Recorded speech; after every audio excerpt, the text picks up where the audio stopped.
کا جواب نہیں دے سکتا، بدلتا نہیں، وہ کہتے دلیل ہے مجھے یاد نہیں ہے، اس لیے وہ فاسق بھی ہوگا، بدلے گا کبھی نہیں، یہ بدی بھی ہوگا، اس کے بدلنے کی چانس ہر وقت موجود ہوتے ہیں، اس لیے کسی وقت بھی دائیں بائیں پھسل جانا ہوتا ہے۔ میں اس لیے گزارش کرتا ہوں، میں اپنے بیان میں دلائل کیوں دیتا ہوں؟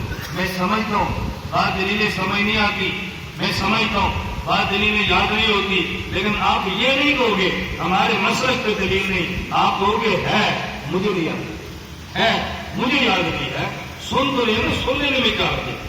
میں اس لیے کہتا ہوں کہ بسا کا تعلق جو ہوتا ہے، اتنی مشکل دلیلیں عوام کو نہیں بتانی چاہیے۔ میں نے کیسے کیا فرق پڑا؟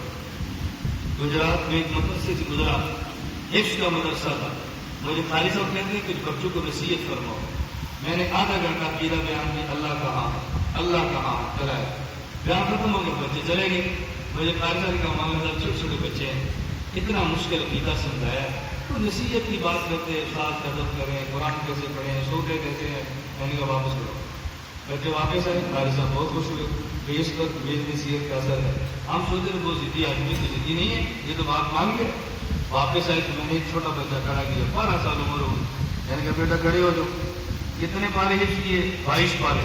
میں نے کہا سورہ یاسین کا پہلا رکوع پڑھو، پڑھا، میں نے کہا ترجمہ کرو، کہا جی مجھے نہیں آتا، میں نے کہا تفسیر کرو، کہا جی مجھے نہیں آتی، میں نے کہا قاری صاحب جب یہ بچہ قرآن نہیں سمجھتا آپ پڑھاتے کیوں پڑھاتے؟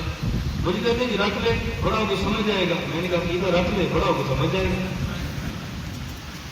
میں نے کہا مجھے بتائیں میں معتذر ہوں یا آپ ہیں؟ میرے آدھے گھنٹے پر تم نے اعتراض کر دیا، تم 3 سال قرآن پڑھاتے ہو، میں اعتراض نہیں کرتا، اب بھی میں سخت تو تم معتذر ہو، سب کے جو میں تمہارے اعتراض پر میں نے کبھی اعتراض نہیں کیا، تو میں سخت ہوں، اور تم نے ہمیشہ کیا کہ تم معتذر ہو، سب کے جو تمہارے اعتراض پر۔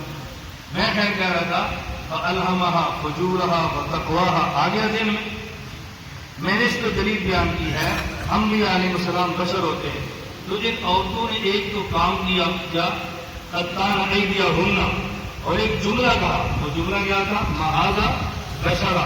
چلے بات چل پڑی، میں دوسری بات بھی کہتا ہوں، آپ نے کام تو سمجھا، جملہ سمجھا، آپ ان کا کام سمجھیں۔ حضرت یوسف کو دیکھا، قطان ایدیہن، اپنی انگلیاں کاٹ ڈالی۔ امی عائشہ رضی اللہ عنہ فرماتی ہے لبامی زریفہ تھا لو رأینا جبینہ لاصبنا بالخط قلوبہن علی الید، زلیخا کو تانے دینے والیوں نے حضرت یوسف کو دیکھا، انگلیاں کاٹی ہے، میرے محمد کو دیکھ لیتی تو دل کاٹ ڈالتا۔